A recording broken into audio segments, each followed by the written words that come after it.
Hello guys! Meron ako share sa inyo sa aking manok adventure for today.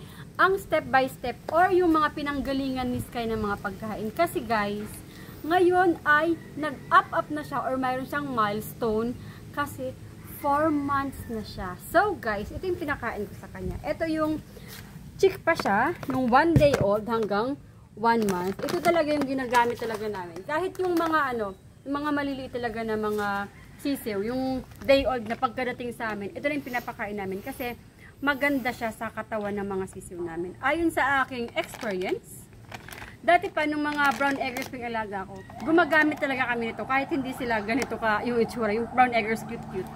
So ginagamit kasi talaga namin ito kasi nga maganda yung nagiging foundation ng sisiw, nagiging malakas sila, tsaka nagiging malusog talaga, masigla. Tapos after 1 month, mag-change naman kami ng pagkain. Neto na ng mga alaga ko si Sky is, eto naman, tag developer, yung 1 month naman to hanggang 4 months. So, ito, hindi pa siya nakabukas. Actually, ito guys, stock namin kasi para sa mga kapatid ni Sky. So, ito yung itsura niya. Yan. Kumbaga, parang papunta na siya sa pagiging pellets. Yan. So, next time naman is, dahil ngayon nga, yung milestone ni Sky is 4 months na siya. So, tada! Yung kanyang pagkain is Thunderbird Tag Developer na pang 4 months. Ito ay gagamitin ko hanggang mag 6 months siya. So, ito yun yung itsura niya. Ito. Guys, ito siya. Tapos, parang magkasing kulay lang sila nito. Pero ito is, ayan o. Buo-buo na siya. So, kumbaga, pang kuya na to. Pang kuya. Pang mga ate. So, para makita nyo yung reaction ng pagkain ni Sky, puntahan natin siya kasi may papakita ko sa inyo kung nasaan siya. Let's go! Guys, kung magtataka kayo bakit marami pa kaming pagkain, ilan naman yung yung aking mga boys na pinapakita sa inyo. Kasi, pati yung girls, ito yung pinapakain ko rin. So, papakainin ko na sila. Ay, nako. Pagkain na guys ha, walang lalabas ha. Aray ko, kamay ko yan, hindi ang pagkain. Excuse me. So paghapon na, hindi na sila tigi-isa. Ika-kalahati na lang or 2 na lang yung binibigay ko. Ay sorry. Sorry. Nagkalat pa ako tuloy. Tapos dito tayo sa mga boys. Okay. Ito naman sa mga boys. Ito talaga, favorite nila talaga to. Guys, alam niyo ba, ito na si Kidlat. Ito na si Kidlat. Come here, bebe. Papakita kita sa laro nila doon. Bahala kayo. Ang di lumapit, walang pagkain. Sandali ka, bebe. Papakita lang kita doon. Wait lang. Wait lang, God. Oops. So guys, ito na si Kidlat. Tingnan nyo. Laki na niya. Alam nyo ba na nasa 70 days pa lang sila? Imagine mo 70 days or 2 buwan tapos 10 days parang ganun or 8 days parang ganyan siya. Ganyan siya kalaki oh. Napaka-healthy ng barbaro na yan. Napaka-pogi ng barbaro na yan. Diba? Astig. Siya si Kidlat. Sige na, kain ka na doon. Ay, sorry, bebe. Si Kidlat, si Charangko, na hindi sa akin, at saka si Zeus, yung nandyan. Sarap na sarap sila sa kanilang food. At syempre naman, ang aking talagang pinunta dito na ipapakita ko sa inyo, ay ang aking manok for today, na si Sky. So guys, ito yung pagkain, at saka, charan! Yan na si Sky, o diba? Naka-cord na siya. So, Sky, come here. Oh. Hindi siya masungit. Hindi siya masungit na pinapakain. So, kumakain siya kahit nandito ako. Ganun siya kapanatag sa akin. Parang, kung hablutin ko kaya to agad. Kawawa naman. Sige na, baby, kain na. Tapos, hindi niya ako inaaway. Nasanay siya na kumakain siya o umiinom na nandun ako. Siyempre, wag ko lang bibiglain kasi kawawa naman din siya, matotrauma. Dadalit na siya sa akin pag gano'n.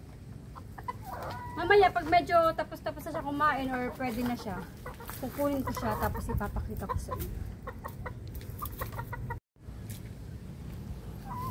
Guys, tingnan nyo siya. Obserbahan nyo ha. So 4 months niya, mayroon na siyang tumutugong tahid. Ayun no. Ang cute-cute na tahid. Tapos medyo nagyayabang na siya.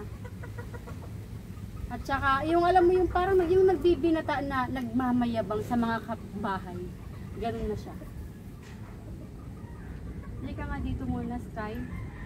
Papakita ka lang kita sa kanila. Saglit lang. Tapos guys, yung kanyang pulok. Diba yung kanyang pulok, tumataas-taas dati. Kasi nga, mayroon pa siya mga pulok na maliliit, hindi pa tumutubo. So, tumitikwas yun. So, ngayon, medyo humahaba na. Nag-o-okay na. Parang buhok lang din ng tao. Nag-o-okay na siya. So, kukunin ko na siya. Kukunin ko na Sky. Kukunin ko na siya guys para pakita ko sa inyo. Halika Sky.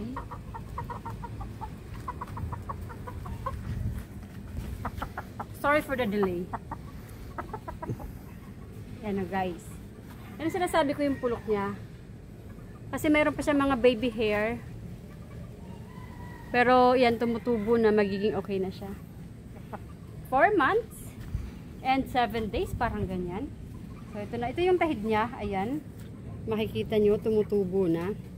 Tapos meron akong project para sa kanya kasi yung kanyang cord, pinaglumaan na to. Pero talaga matitibay to guys ha. Umaabot na lang na masira yung mga ito. Pero yung kanyang katibayan dito sa pagkakasuksok dito, ay nako. Sobrang tibay, walang kawala. Wag lang gugupitin, nako. Ibang usapan na yon. So yan, ito si Sky, ayan na siya. Ganyan nakalaki yung aking 4 months and 1 week na Sky. Medyo busog na siya sa kakakalkal at sa pagkain ng kanyang food. Tapos, tingnan natin yung kanyang pakpak. Diba?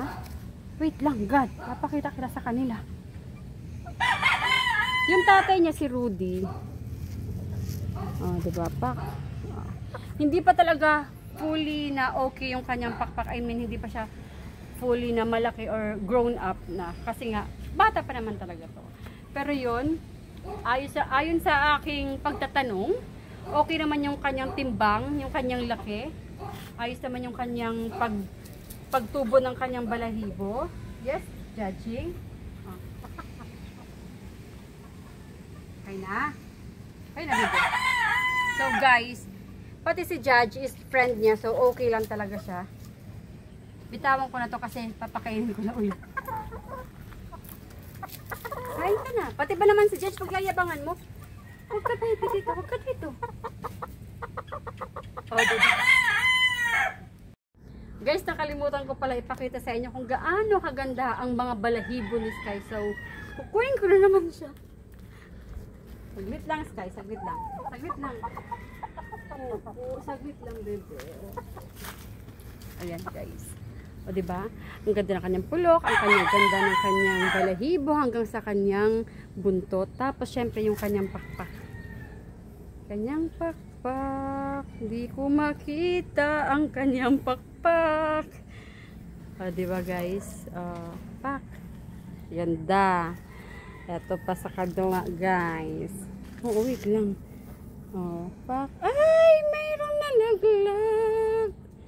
Na, ito yung kayo yung inaayos niya. Ito yun siguro, makati siguro sa kanyang katawan kaya inaayos niya.